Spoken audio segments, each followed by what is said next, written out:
بسم اللہ الرحمن الرحیم۔ شروع اللہ کے نام سے جو بڑا مہربان نہایت رحم والا ہے۔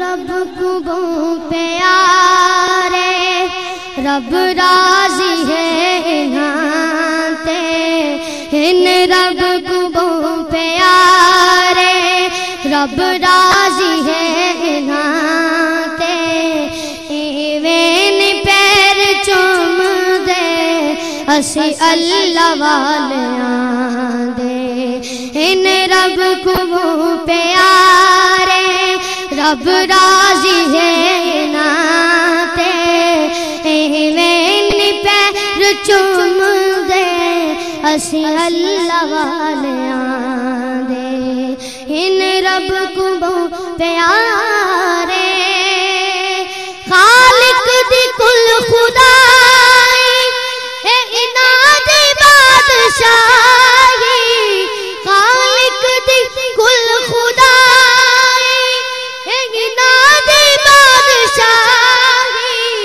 جو چاو دے نہ کر دے دین دے سپاہی جو چاو دے نہ کر دے دین دے سپاہی فلا هادي له وأشهد أن لا إله إلا الله وحده لا شريك له وأشهد أن سيدنا ومولانا محمدا عبده ورسوله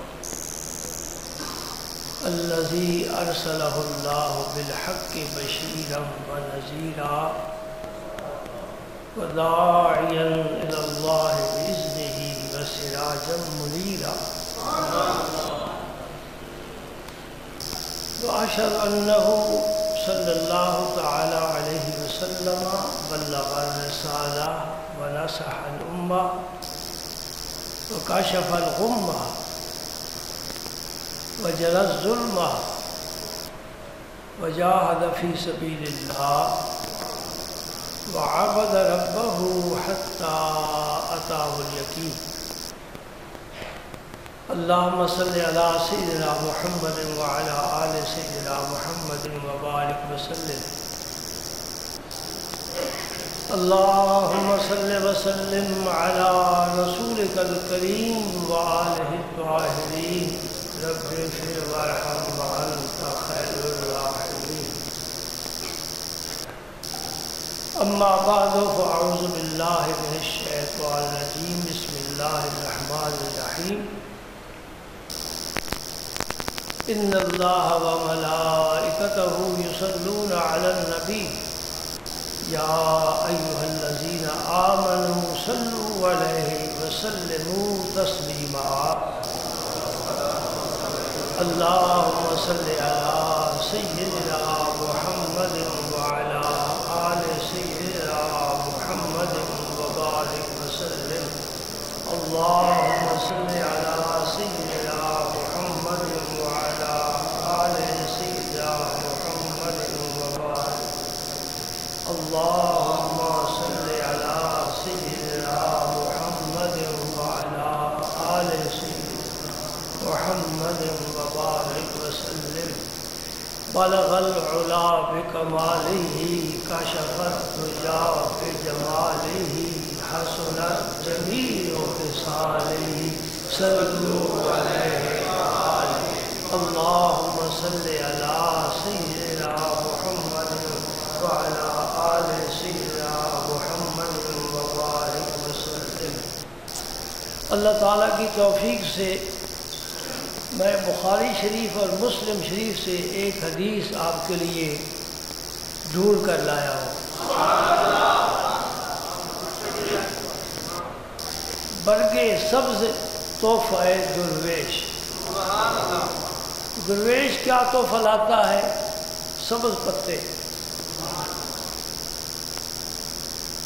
ہمارے پاس ہی تحفہ ہے، کبھی قرآن پاک سے انتخاب کرتے ہیں، کبھی احادیث طیبہ سے انتخاب کرتے ہیں۔ یہ دو ہماری آنکھیں ہیں،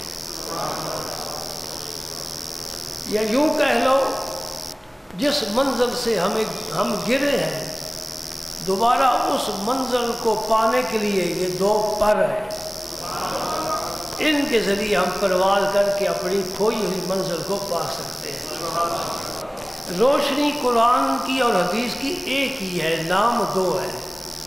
قرآن بھی ادھر سے آیا اور حدیث پاک بھی ادھر سے آئی۔ فرق اتنا ہے کہ قرآن کو وحی مطلوب کہتے ہیں، وحی مطلوب کا لفظ ہے تلاوت سے، یعنی ایسی وحی جس کا نماز میں تلاوت کرنے کا حکم ہے، نماز میں آپ تلاوت کر سکتے ہیں۔ یہ حدیث پاک بھی وحی ہے، لیکن یہ وحی غیر مطلوب ہے۔ اس کا معنی یہ کہ قرآن پاک کی طرح نماز میں یہ پڑھی نہیں جا سکتی، البتہ جو علم قرآن میں ہے وہ بھی اللہ کی طرف سے ہے، اور جو علم حدیث پاک میں ہے وہ بھی اللہ کی طرف سے۔ میرے نبی کے پاس جو خزانہ ہے سب، یہ ہمارا عقیدہ ہے۔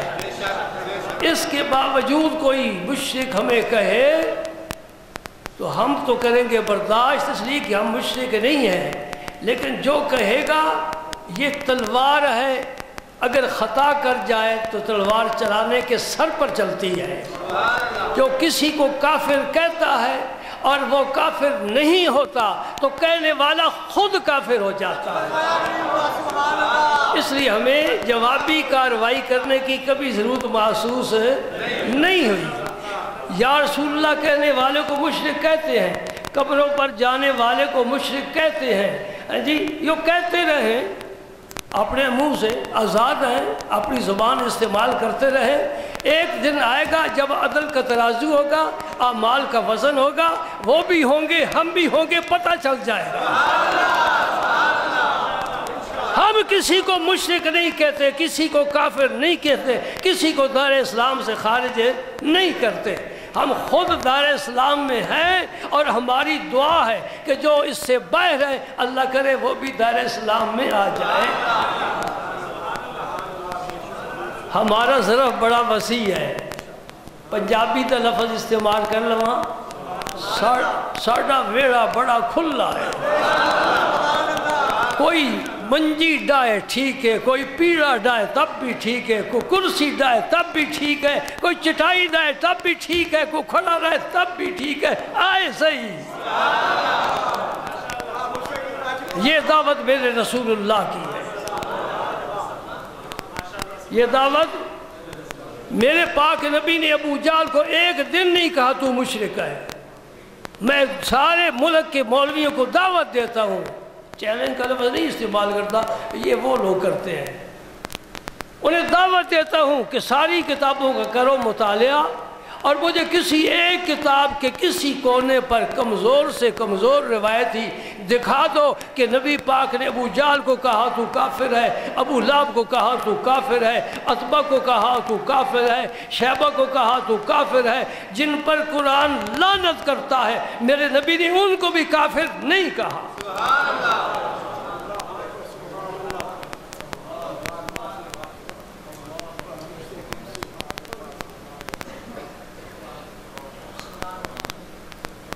الحمدللہ ہم وسیع ظرف ہیں، اپنا دامن بچا کے رکھتے ہیں اور کسی کے دامن پر چھینٹے گندے نہیں ڈالتے، اس لیے کہ ہمارے پاس گندگی ہے ہی نہیں سمجھے؟ ہمارے پاس جو چیز ہے ادھر سے آئی ہے، وہ ستھری ہے، صاف ہے۔ مدینہ، اس کے آگے کیا لفظ لگاتے ہو؟ مدینہ طیبہ، مدینہ منورہ، طیبہ کا معنی ہوتا ہے پاک، منورہ کا معنی ہوتا ہے روشن۔ بھائی آج کیا بات ہے یار، لائٹ کا میرا حال مسئلہ ہے۔ اچھا چلو بیٹھو، آمنا بصدقنا، ہم سب قبول، لوگ شیڈنگ قبول،